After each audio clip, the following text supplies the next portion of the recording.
Yes, everybody, what's going on? Welcome back to the Brown Monday podcast. We're back. It's the new season, brand new Premier League season just kicked off this weekend. And we thought, you know what? We got to do something good.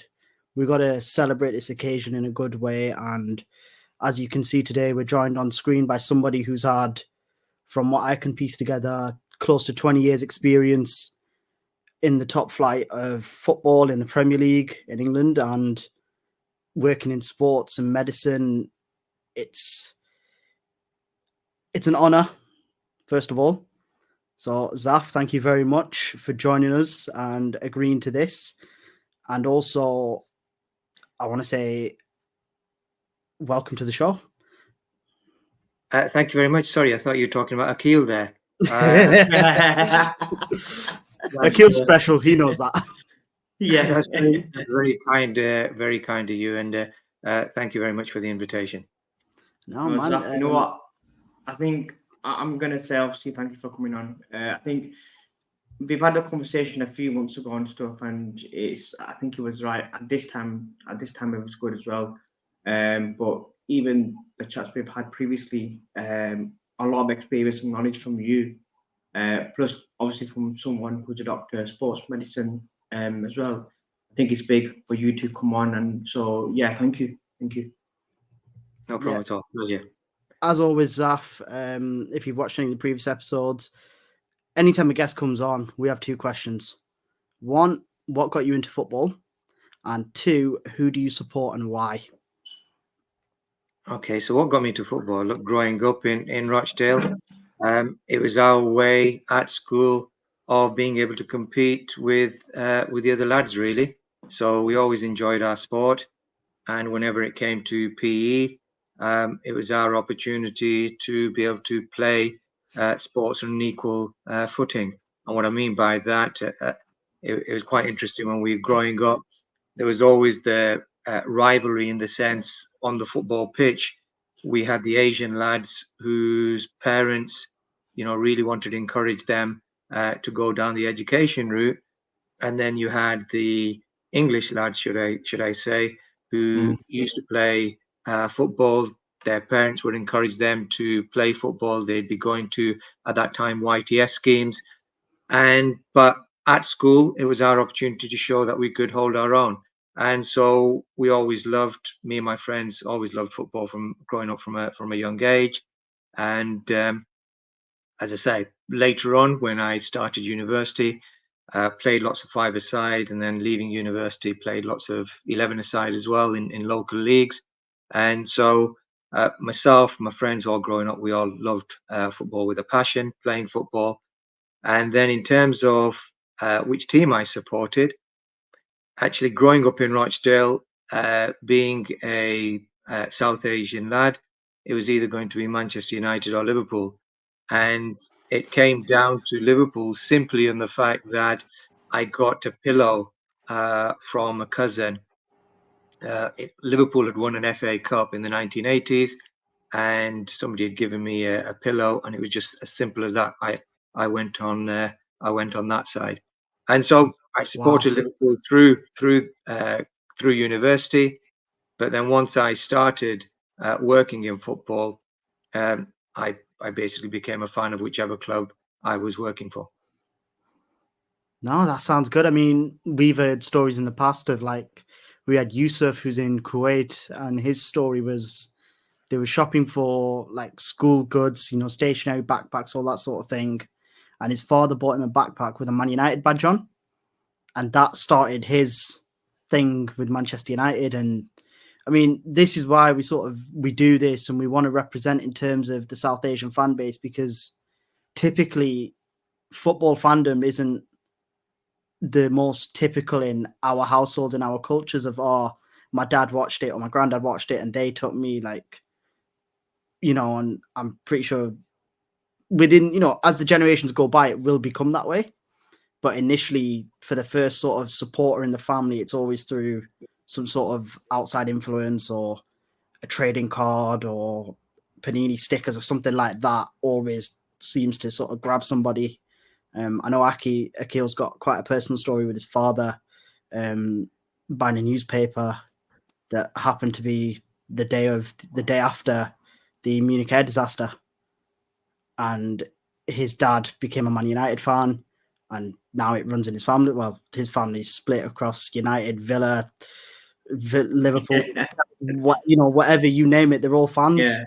But it's great that so many people are into football.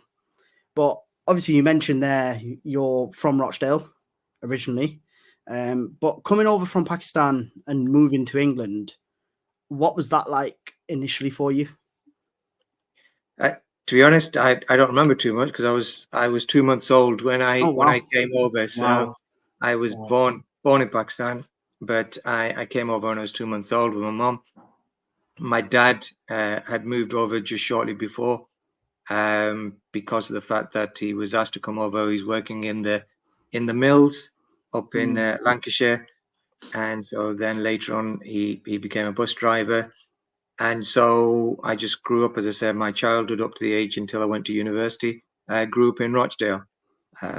So that's all I can remember. But in terms of moving over, I don't remember any particular transition. Wow. I mean, similar to you, I'm from Rochdale, but I moved from Newcastle to Rochdale, family circumstances wise. But again, for me, I was like 4 years old. So all I've ever known is Rochdale. I know Newcastle now that I'm older, but if someone asked me what was Newcastle like back then, I ain't got a clue. I was riding a bike, kicking a ball with a bunch of lads on the street, and one day ended up in Rochdale.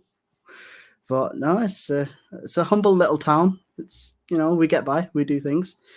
But one thing I want to pick at as well is you mentioned just then the South Asian fan base. The South Asian parents tend to favor education, university jar, doctor, band, lawyer, all these kind of things. Somehow you've cracked that code and managed to A, become a doctor, but B, work in football. No, alhamdulillah, I've been very lucky. How does that come about? I've been very lucky. So growing up, my dad really instilled the importance of education, as he kept reminding me that education is something that no one can take away from you. And so he really put a big emphasis on his kids trying to study. But he didn't actually say, look, I want you to become a doctor. It was just a case of make sure you get a good education. But I had a personal story in terms of why I wanted to be a doctor, and that was because I had a sister who, unfortunately, when I was 10 years old and she was 3, had got brain cancer. And so then over the next 6 years while she was alive, I saw the care that the doctors gave her in hospital, and that's what really inspired me to actually want to go down the medical route and to basically try and help others like the doctors that helped my sister. So that's what happened with regards to me going down the medical route.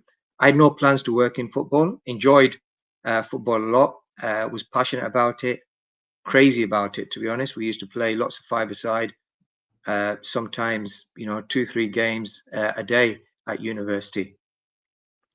So before lectures, after lectures, and so that was our main pastime.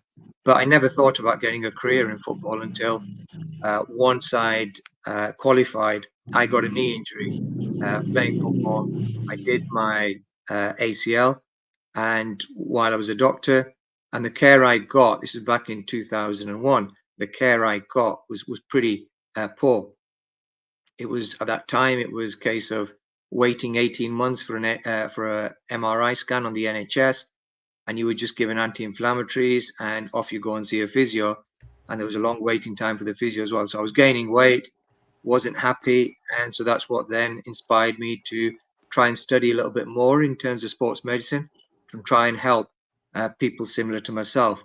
And then, so I did a master's in sports medicine in 2005, and then started specializing in sports medicine, setting up sports injury clinics in the NHS, and it just snowballed from there, really. Wow. What was your original degree? Medicine. So I did. Medicine. Yeah, so I completed my medical degree at St Bartholomew's in Royal London, in London. Wow. Was there a lot of family sacrifices from that stage of, obviously, because you mentioned obviously it's more of a personal thing that you wanted to become a doctor. From the family point of view to yours as well, was that a lot of sacrifice in terms of what you wanted to do, and then basically, obviously, your sister and your father and stuff on Oh, that journey of huge, becoming? huge amount. I mean, I Mm, can never thank my parents enough for all that they've done. You know, they're very yeah, humble people. Money was very difficult yeah, to get hold of. As I said, my dad was a bus driver. My mm, mum, through no choice, unfortunately, had to open a fabric shop. And so then at the same time, my sister got unwell. So the amount of hours that my parents spent in hospital with her, and so you grew up very quickly. So I had to then mm, look after my siblings. mm, And as I say, you know, the sacrifices my parents made still to make sure that I was first able to get an education and then supporting me through university as well, considering what little money that they had. I was very fortunate that they were able to help me throughout my university degree. And as I say, mm, I can never thank them enough for that. mm. Yeah, because that's similar to me as well. Because obviously, when I was in secondary school, my father had a stroke, so he spent 7 years in an hospital. So for us, it was as kids, I was like 13, 14. Obviously, my siblings were like around that age as well. We were literally going to school and going straight to the hospital and then coming home to go to the mosque. So in that sense, we did actually see more of a childhood in terms of going out to play with my friends and stuff. I mean, there was a lot of sacrifices from the parent side as well because my mum and then obviously my dad at the same time, they were, and my mum was always in hospital. So my sisters sacrificed a lot in terms of looking after us, as obviously me and my brother being the youngest. So from that point of view, I think when I talk about sacrificing a family, that's one of the most important things in terms of what people go through from a young age to see it through into obviously a later year, if that makes sense. No, I agree, Um, and that mm, certainly shapes you as well for the future as yeah, well. So mm, having gone through those experiences, even though they were tough, they've yeah, certainly helped me later on in life. You mm, get to appreciate a lot more, um, you know, of what you are given, yeah, and then also when you do face hardships, it's always a gentle reminder in terms of what my parents went through, what my sister went through, and mm, so that helps me to be able to cope with anything that is thrown at me. mm, Because it makes me think, well, actually, what I'm going through is nothing what my parents went through and what we went through as children. So even though I wouldn't wish that on anyone else, it did help shape me as a person. Also, probably help shape me in terms of my motivation and desire to try and do the best I can in whatever I was doing. yeah, That is, I mean, just hearing that, the whole thing of it wasn't sort of pressured upon you, it was more the choices you made that this is why I want to become this. And, you know, obviously the story about your sister and everything, and the transition into sports because you got the ACL injury, like, it's very much, you strike me as someone who's an advocate for change and like a flag bearer in a way, if I can say that. Gosh, some people do suggest that, and that I'm supposed to be some sort of role model. And I think the only thing that I do and everything that I work towards is to make sure that my mum and dad aren't going to be unhappy with me. That's what really drives me. Even now, as a 50-year-old, anything that I do, I just don't want my parents and obviously my kids and my wife to be disappointed in me. And my dad's always instilled a good, strong work ethic, and he's always pushed me to say, look, people remember you for your actions and what you did as opposed to what you earned and what you try and show others. So mm, what really is important for me is trying to make a difference, but I'm not doing it to try and show other people. Is because I feel if there's an opportunity that I can help to make a change, then I'll do it. And that's probably just because I'm like in my own head, it's going to help me and hopefully it's going to help others. So similarly with the guys, when I got the knee injury, I initially did it for myself, mm, to try and help myself, but then I also knew that inshallah this is also going to be able to help other people as well. So inshallah. that's, as I say, that's what really drives me. It's not like I've got a particular ambition to work at a particular club. I've never had that. That might sound strange. Alhamdulillah, I've been very fortunate to have worked at, it's my 4th Premier League club. But I've never had the desire or dream that I wanted to work at a particular club. I always wanted to be a doctor. Yeah, like obviously you mentioned you sport, like you mentioned you sported Liverpool as a youngster from childhood, but it wasn't for you to say, look, you know what, I'm going to reject all the clubs if the opportunity came up, but only work for Liverpool. But alhamdulillah, you managed to work for 4 big clubs in terms of it.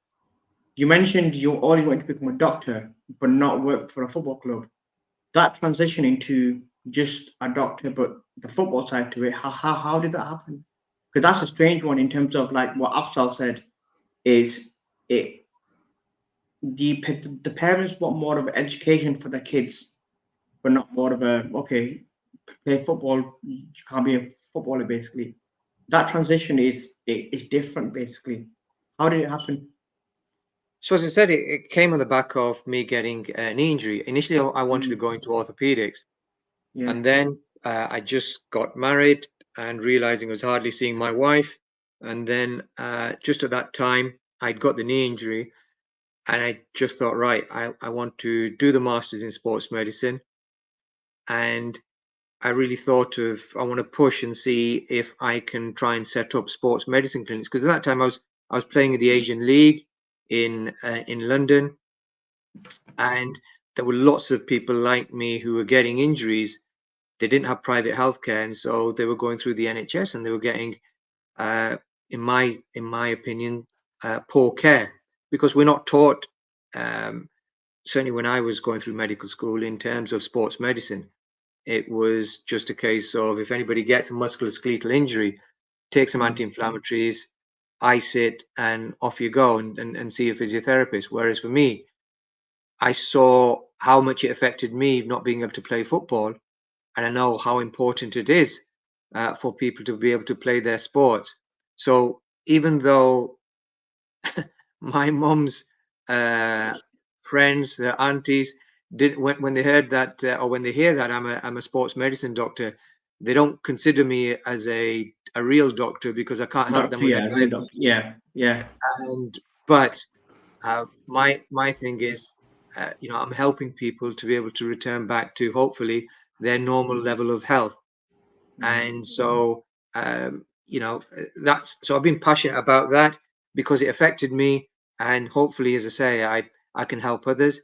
And I think the biggest buzz that I get is being able to see whether it be somebody who's amateur playing sports, at the weekend, or a professional athlete getting back to doing what they love doing. I don't think there's a better feeling than that. Wow, I love it. One thing I want to ask, sort of just a generic question. Obviously, you've worked at Tottenham, Palace, Liverpool, now Arsenal, and you've been there for sort of prolonged periods of time. And as you said, you got married just as you were doing your masters. What's the immediate family sacrifice like? So with your wife and kids having to move from South London at Crystal Palace and then to, like, what's that situation like? Like, how do you get around that? So first of all, they never moved. So we've lived in North London. Once I had finished medical school, once I'd got married, we lived in North London. And so I've never moved from there. So it didn't matter which club I worked at, we stayed there. And the main reason for that was my wife had her support network nearby, and my wife has made incredible sacrifices as well. So she was a doctor as well. But then once I started working at Tottenham, it became clear quite quickly that for both of us to work in our respective fields was going to be very difficult. And my line of work, unfortunately, was more unpredictable. So it's not a case of just you have your clinics or you're on call.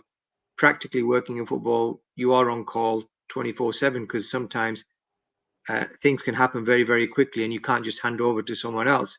So there'd be occasions where it'd be my turn to pick up the kids from school, and I'd be running late just because a new problem had arisen. So I'd be ringing my wife, and then it just got to a point my wife says, look, we need a little bit more stability at home for the kids. And alhamdulillah, she sacrificed her career to help and stay at home and bring a little bit more stability at home with the kids. So even though I was working in Liverpool, when the opportunity came up at Liverpool, my wife and kids stayed down in London. And initially, I was commuting back and forth, and I was hoping they were going to move up. But and it's well documented. My son unfortunately had a heart issue, and so my wife decided to stay down in London. I was hoping they were going to move up once it seemed that it was a little bit more settled up in Liverpool, but it became apparent quite quickly that again that my wife was happy where she was, and I wasn't going to change that. You know, at the end of the day, I'm very fortunate to have worked where I have, and for me, going back and forth, at the end of the day, she's made a massive sacrifice, and I didn't feel it was fair for me to uproot her from her support network to move her to Liverpool just to try and make my life easier. So it was very, very difficult being up in Liverpool. I was coming back maybe once a week, but then when we got into Champions League, it became very difficult. So you know, it finally got to a head where I wouldn't be able to see the missus and kids in person for like a month, because when you're playing in Champions League, the League Cup, FA Cup, you've got games every 3 days, and so it's very difficult, especially as I was the head of the sports medicine department at that time, for me to say, right, I'm going to come back to London. And so it came to a head that I had to make a decision that you know, it wasn't compatible me continuing in the role. Mm. Wow. The Liverpool move though, was that more of a okay, I have to take this, or is it more of a okay, will the wife accept to let me move up for a couple of years and stuff so I can commute down, or was it the younger self, the younger Zaf saying, look, you know what, it's Liverpool, I have to take this, or was it more of a mature head thinking, okay, I need to sit down with my wife, my kids, and come to a conclusion? So I'm going to be honest. There was a part of me because of the fact that it was Liverpool. But what actually happened was that I was coming to the end of my contract at Spurs, and so I'd gone to them and said, "Listen, can we negotiate?" And they are notoriously difficult with regards to negotiating, not just with players but with staff as well. Yeah. And so they said, "Look, we're not going to negotiate yet. We're going to go on pre-season tour, and then when we get back, we can have a discussion." And I thought, well, by the time I get back, the offer that you may give me, it may be even less than what I'm currently taking, and so there won't be much time then for me to discuss, negotiate, or look at other opportunities. And just at that time, at Liverpool, they were looking at redeveloping the sports medicine department, and I was asked to interview for the post. I hadn't told my wife at this moment in time, and to be honest, the only reason I applied and went through the interview process was to try and push Tottenham and see if I could negotiate with them. Right. Okay. Because I knew my wife wasn't going to move, and I just wanted to go through the process. Anyway, somehow managed to make it through to the final stages, and then they offered me the post. And so I actually rejected them 3 times Wow. because of the fact that I knew my wife wasn't going to move, but they kept increasing the offer because they thought I was playing hard to get, and it wasn't. It was just the fact that because Tottenham had turned around and said, "Look, okay, we want you to stay," but again, they didn't tell me how much they were going to offer, and they just said, "Look, we're happy with your work," and I was happy with that because I knew my wife was happy here.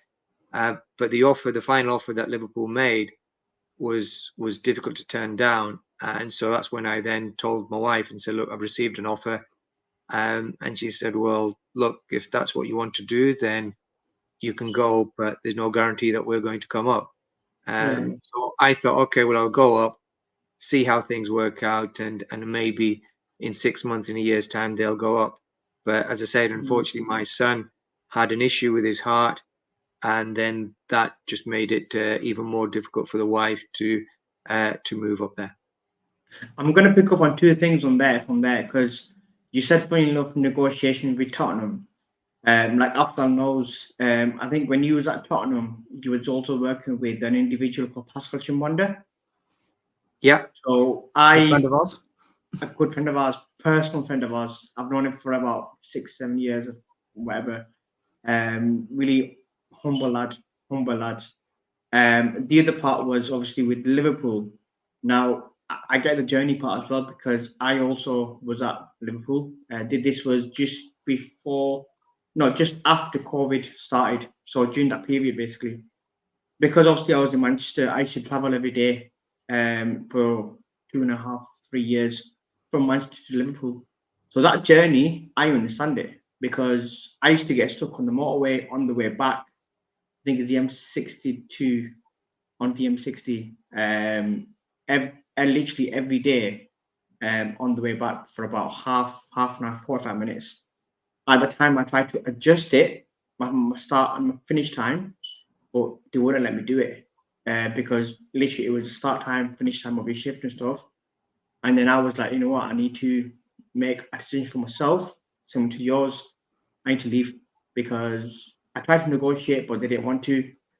So I found the job at Manchester, which I moved to anyway. So that journey kind of thing, I understand it from your point of view as well. I'd only say though, is a little bit more difficult from London to Yeah, I know. The M one's a bit more reckless. Liverpool. I would have, if there was a train that was going at 4 o'clock in the morning, I would have taken the Yeah. 4 o'clock train Yeah. because, Wow. yeah, no problem at all. Yeah. And sometimes that's what I would have to do. I'd have to drive, leave the house here at 3 o'clock in the morning because I need to make sure I was there for 8 o'clock. So we had meetings at 8 o'clock, and there was no way, being the head of the department, that I could be late for that. So you know, you're talking 3-4 hours minimum drive at 3. Unless you got a chopper that can fly you in every day. If only. If only in If it. that's the case, get him a jet. Yeah. You know, just be on the tarmac in 15 minutes. We'll be there in 10. So I think from there it was Crystal Palace you went back down to. So was that more of a I need to apply there, or was it just a Palace made you an offer? Because obviously that was more close to home, wasn't it? So Relatively. so you go to Relatively is close, but I don't know how much you travel in London. But so we live in North London's a London, nightmare. and yeah, Crystal London's a Palace nightmare. is in South London. And But no word of a lie. but Zaf, it's more or less in London though, isn't it? At least it's not Liverpool. That's the thing. You can say that, but sometimes it's quicker for me to get to Liverpool than it is to South London. Hang on, I've got a comparison he'll understand, Zaf. Just give me a second. Yeah. You know the drive that we do to Gravesend to go and see Chippy and Punjab? Yeah. It's basically that drive. Wow. London is a nightmare, bro. To get from North London to South London, it literally is like the other side of the country. Yeah. Even though it was only 30 miles, I was Yeah. doing a minimum of 3 hours travel per day, and minimum. And on a Friday, I just gave up driving, because if you hit the Blackwall Tunnel, which is the main pathway between north and south, you could end up being stuck there for 3-4 hours easy. No problem at all. I mean, my longest journey going back just one way was 7 hours because Blackwall Tunnel and the other tunnel, Rotherhithe Tunnel, were blocked, and it was just gridlocked. So yeah, that was certainly trying. And even though, yes, mentally it was in London, it was a hard drive. It wasn't London, yeah. But going back to how I joined Crystal Palace. So I came back, and I was trying to make up with the family and make up for lost time. And I was just going to work in sports medicine clinics. And then I got a call saying that there was a position at Crystal Palace. They were advertising it. Would I be interested? And to be honest, part of me initially was, where I've worked, Tottenham and Liverpool, the resources that we were fortunate to have, I don't know if Crystal Palace was right for me, but also because of where it was, I didn't know anybody there.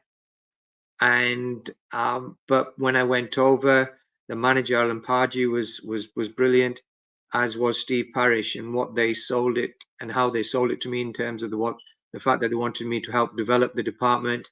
I just saw it as a nice project, and it was fantastic. Steve Parish, Dougie Friedman, were just absolutely brilliant.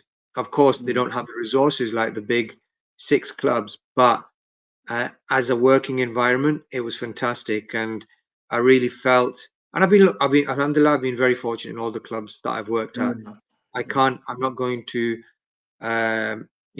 dismiss or say anything derogatory about any of the clubs that I've worked at. I've been treated very well at all the clubs, and I was very fortunate to have worked at all the clubs. And but Palace, I really did enjoy as well, because of the fact that, as I say, some would argue we were punching above our weight, but it was a different challenge, different pressures.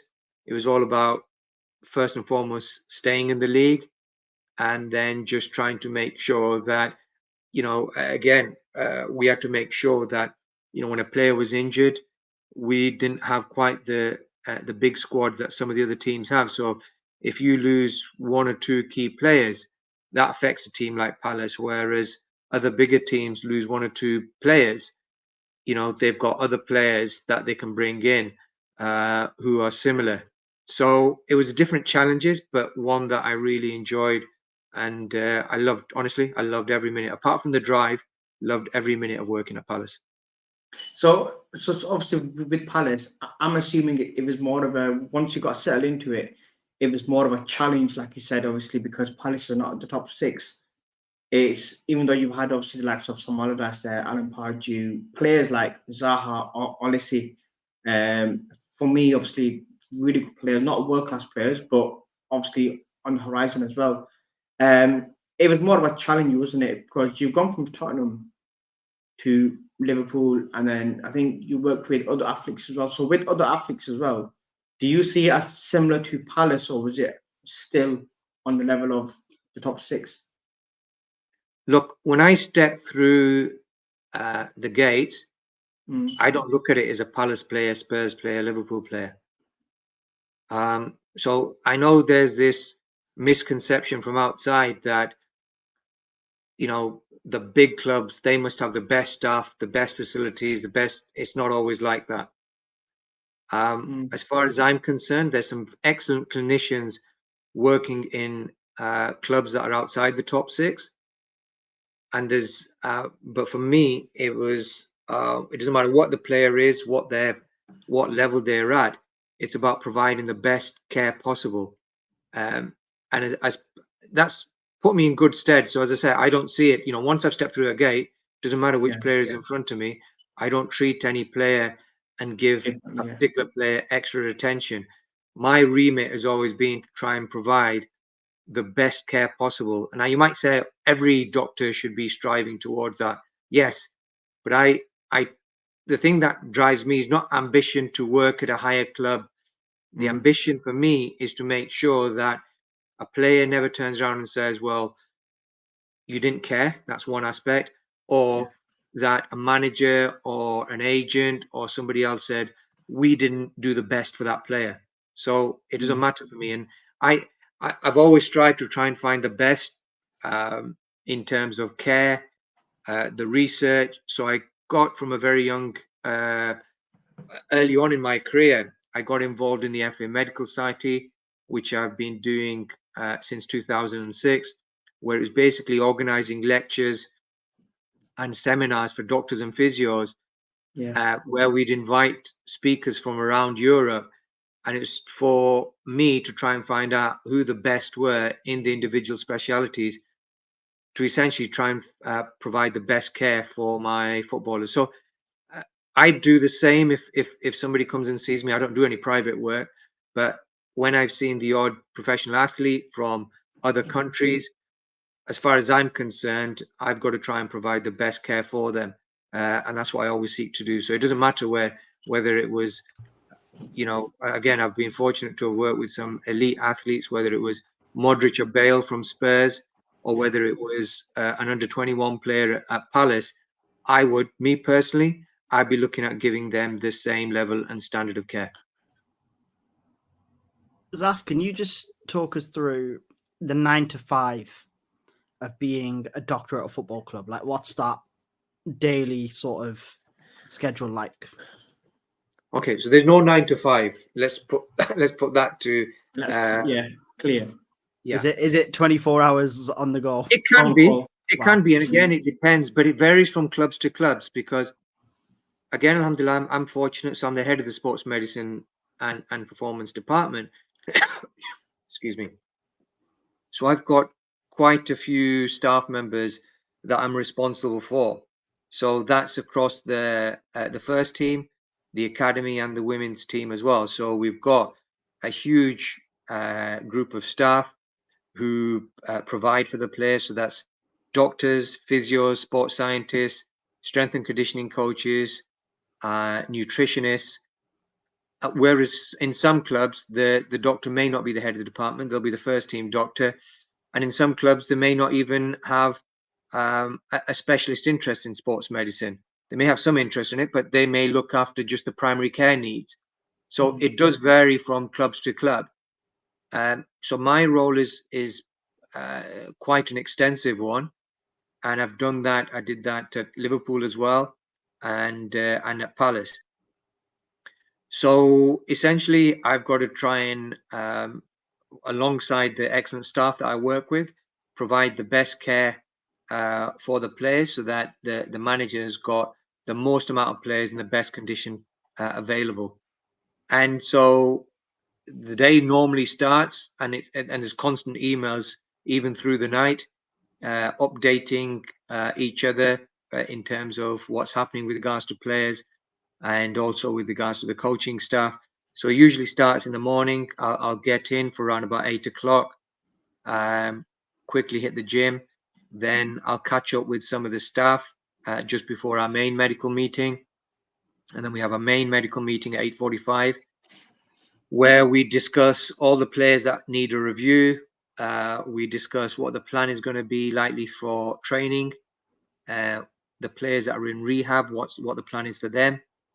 And then the players then come in and that need assessment, that may be a doubt for training or that may need modification. We'll review them, and then I update the manager and the coaching staff, usually by 9:30. So the manager is aware if there's been any changes from the previous night in terms of player availability. And then the players will be coming in from 9:15 onwards, and they'll be having their treatments. Then from about 10:15, manager will have meetings with them to go through what the plan is for the day. Then they'll go to the gym, do pre-activation. So this is like a warm-up before they go outside. Then the manager will do usually an indoor coaching session just to talk through the tactics, what they're likely to do in that session. Then they'll go outside, and between 11 to 12:30, they'll do outdoor training session. And honestly, the sessions that Mikhail puts on are incredible, and all his staff that put on. Everything's very, very precise. Move on from one session to the next, very, very fluid. Excuse me, very fluid. And after training, so again, we're constantly monitoring the players in terms of their workload through GPS, and then making sure that they're hitting the targets that we want from a fitness perspective, as well as the coaches are hitting what they need from a tactical perspective. And then after training, we'll again review any players that have had any issues, and then we'll have further meetings just to make sure that there aren't any problems for the next day. And then once, usually after 2-3 o'clock, if any players have got any particular specialist appointments, then those will be arranged for that. And we'll have further meetings just to discuss what the plan is going to be for the next day. And so even though I get home, now it's earlier than what I did when I was at Palace, which was normally about 7-8 o'clock because of the drive. So now I can get home around about 6 o'clock. But then even when I get home, you'll get the odd occasional email that a particular issue has arisen. And so we need to make all the relevant stakeholders aware regarding that. And then obviously when players go away on international duty and during the international break, your phone has to be constantly on because anything can come up. And so you need to be aware of it and across it before the media pick up. And, I've got to make the club and the stakeholders at the club aware of what's going on. I thought being a doctor at a Premier League team would be glamorous. Yeah, and easy. This sounds like more work than I do in corporate finance. Wow. Listen, the amount of birthdays and weddings and so forth that I've missed, and this is the thing. At the end of the day, it all comes to a head at the weekends when you've got the games as well, and then you're traveling to away games as well. So I don't have much of a social life, and at the same time, and my family have made lots of sacrifices with regards to lots of other events as well. But I wouldn't change it for anything. I love every minute of You it. must have, from an Asian perspective, you must have missed a lot of Asian weddings on the weekend, innit? I bet you're glad though, innit? No, exactly. A huge amount, and but at the same time, as I say, that's no bad thing. Because one thing I do dread is going to Asian weddings, and unfortunately, either if somebody finds out you're a doctor, or if you're working at a Premier League club, then suddenly you're surrounded by people who asking lots of questions, and you just don't want to talk about it and switch off. What about when you're at home? Because obviously, as a doctor and stuff, you're more into your health as well. So I think from that perspective, it's like, what do you eat at home? Do you obviously stick to your healthy foods and stuff? Because in an Asian household, when it comes to Eid and all that kind of stuff, you have jawal, roast, where it's literally filled with oil and stuff. Are you on that level, or is it more like 5% there, but more health, 95% the health side? No, I have to be. Listen, Yeah. you have to practice what you preach. I don't want Not even players. not even like a cheat deal as well. Not even No, like no, a no. cheat I meal. eat. Listen, if you speak to people, I love my food. That's one of my weaknesses. So I do eat out a lot.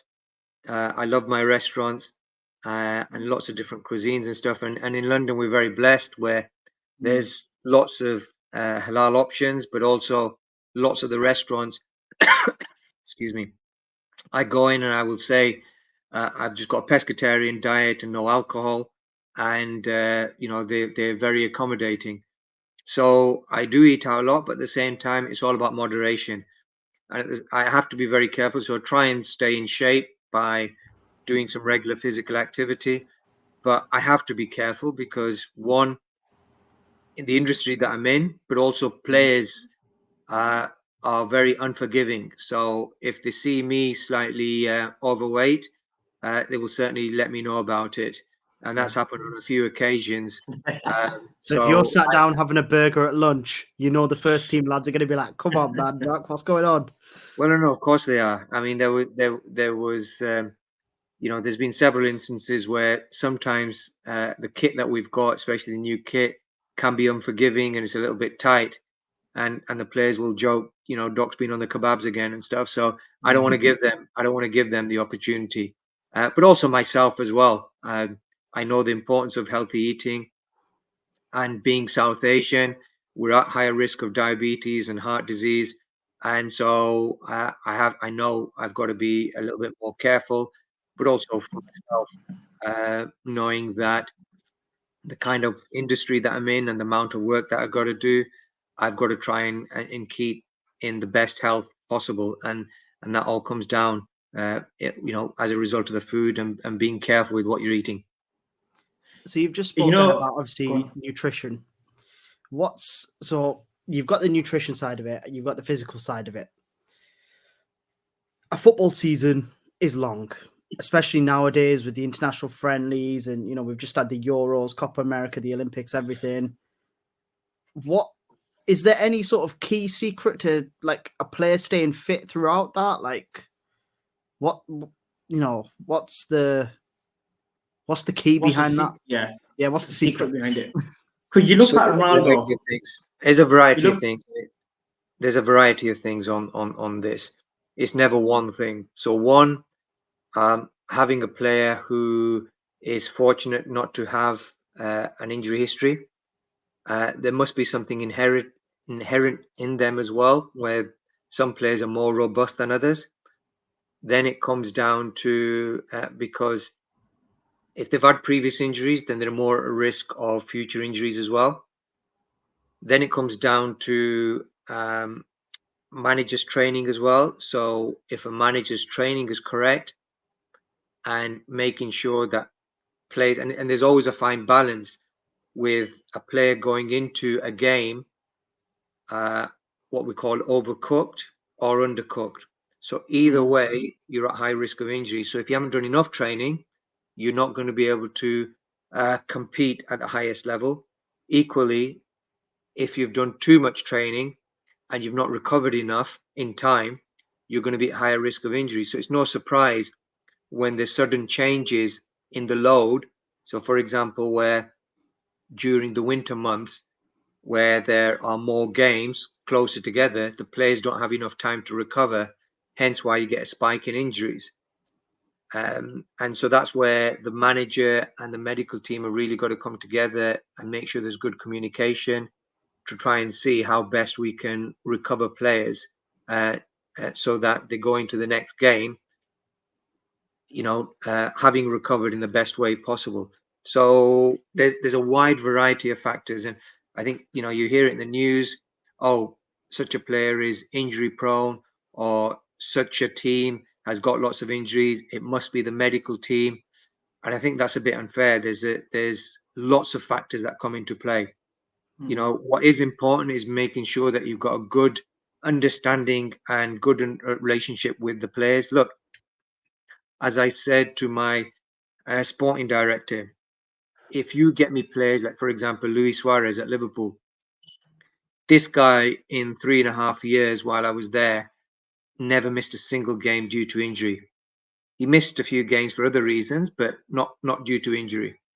And that wasn't because of the medical team. That was just him. He was just built in a certain way that even if he had little niggles, he could just play and perform. So, I joke that if we had 11 Suarez's, you didn't need a medical team. But, not everybody's built the same way. And then the other part that is really important. So, the selection of players, recruitment is really important in the first stage. But then what is also important is making sure that once you know that a player has got particular issues, not all players, you can treat them in the same way. Some players take a little bit longer to recover. And so you have to treat them accordingly. And so we'll do lots of screening to try and see why certain players don't recover in time. Maybe they need extra additional recovery time. But if you don't have that relationship with a manager, then that can make it very difficult. I've worked with some managers who will not listen. And then it's no surprise when you're trying to give advice that, from past experience, a particular player, if you play them 3 games in a week or games close together, they haven't recovered in time. And so they'll pick up injuries. And so, that has happened. And then, especially for a club like Crystal Palace, that can easily unravel because you're losing your key players. Then, if your other players, you have to make sure that they are ready to come in as well.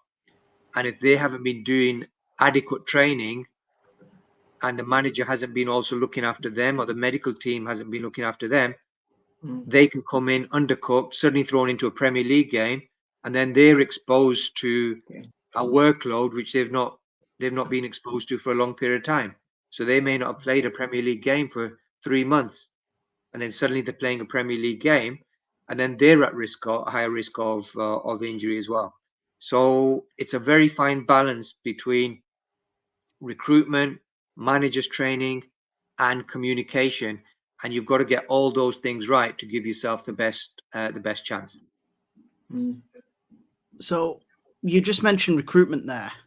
So I'm assuming, again, correct me if I'm wrong, but the way you've just mentioned it there, I'm thinking sporting director says, right, we're looking at XYZ to come in and play whatever. He's going to be first team. He's going to be rotation. This guy's going to be a backup or whatever.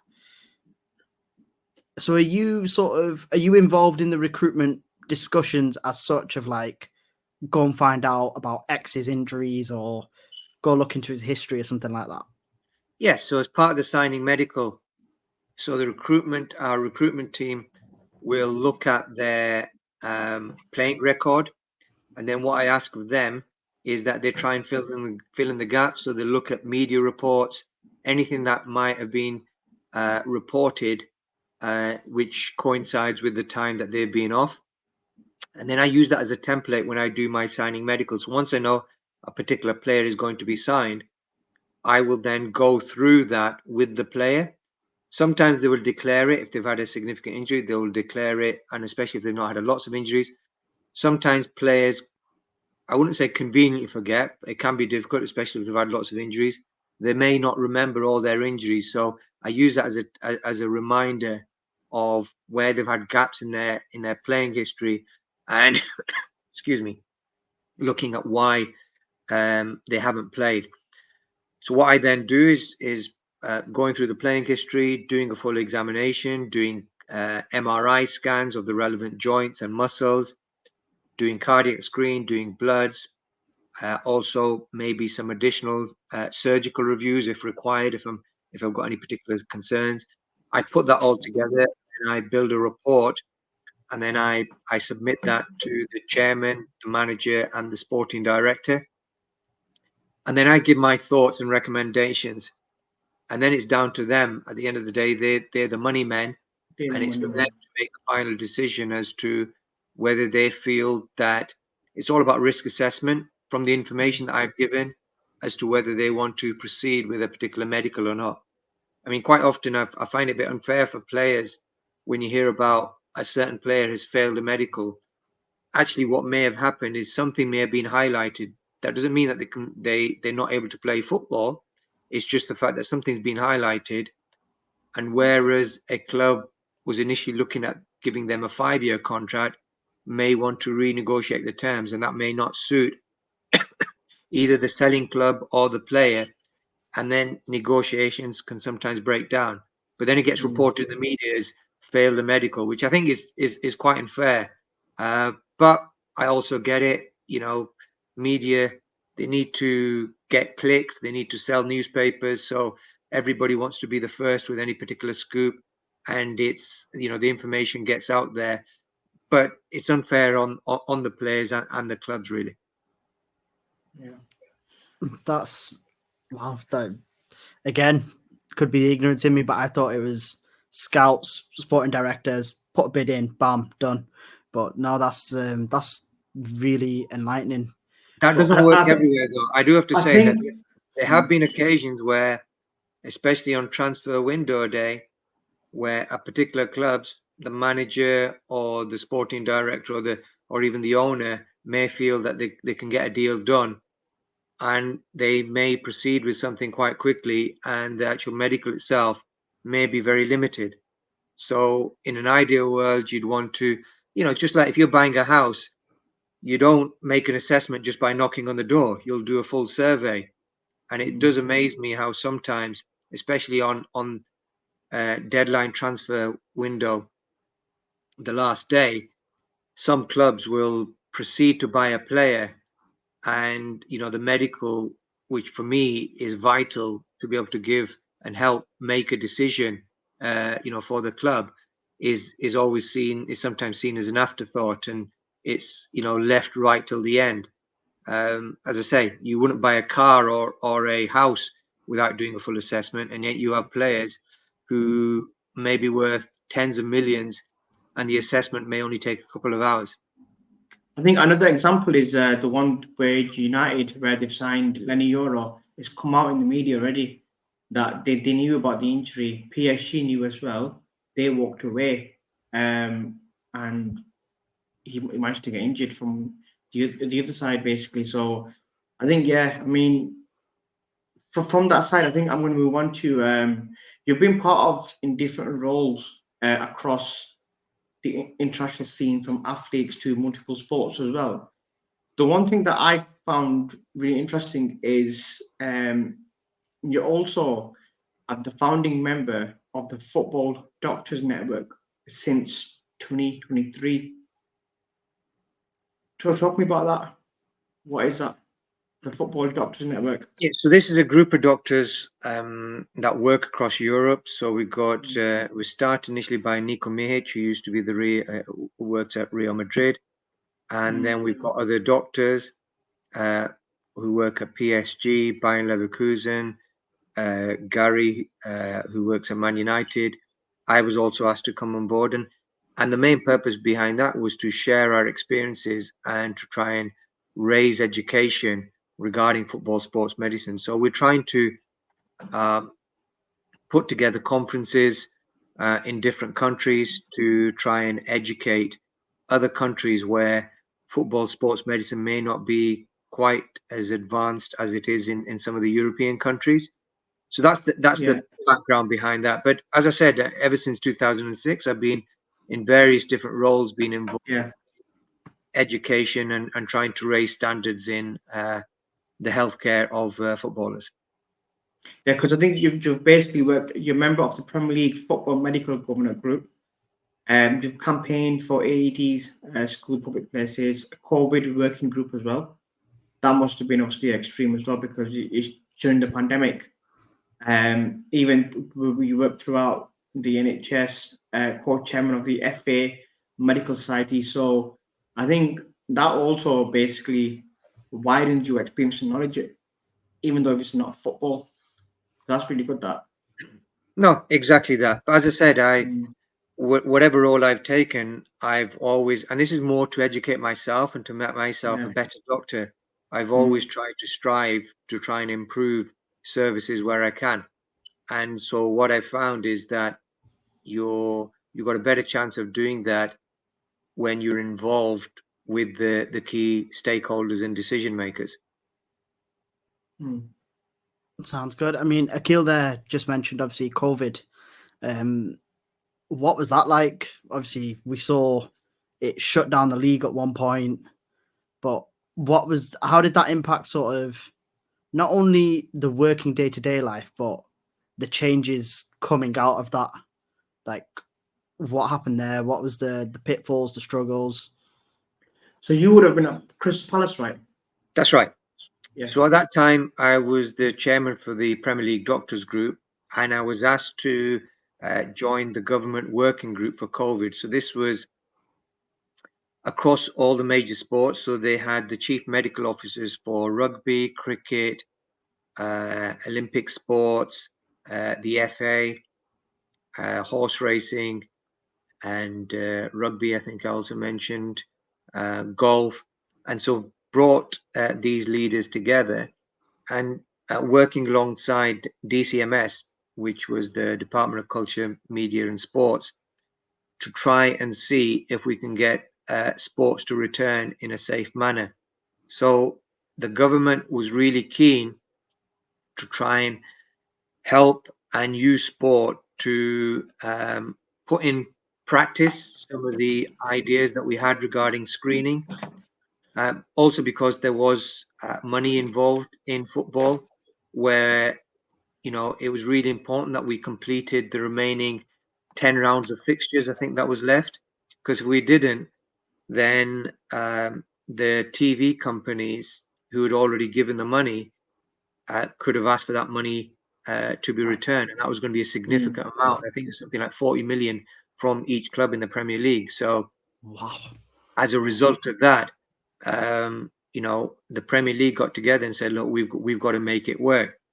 And the government was very supportive of that, and as well was the sports working group. So I was very fortunate to be involved in that.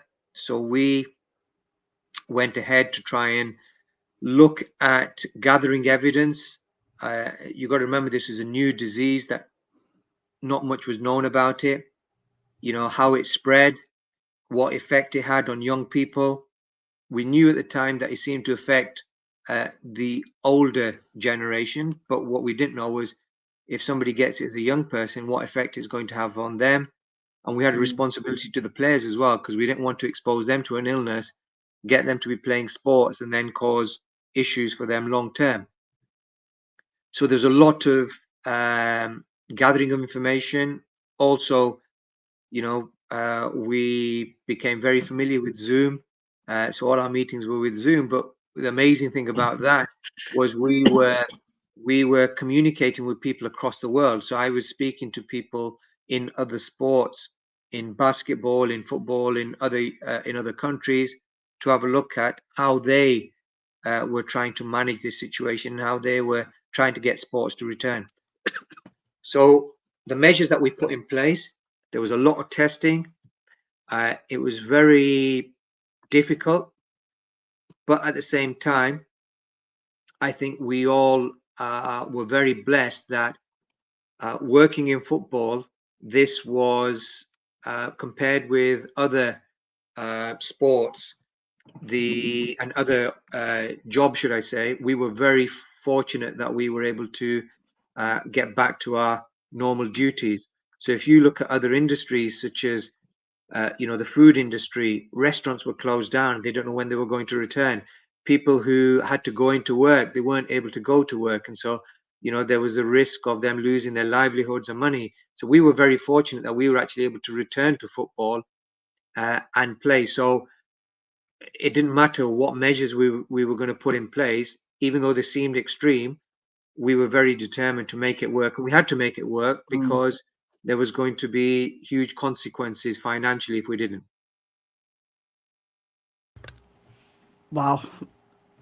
That's, yeah. When you mentioned the figures there, that's just mind blowing. And it kind of puts into perspective, obviously, the pressures that may have been on the league and the 20 clubs at the time.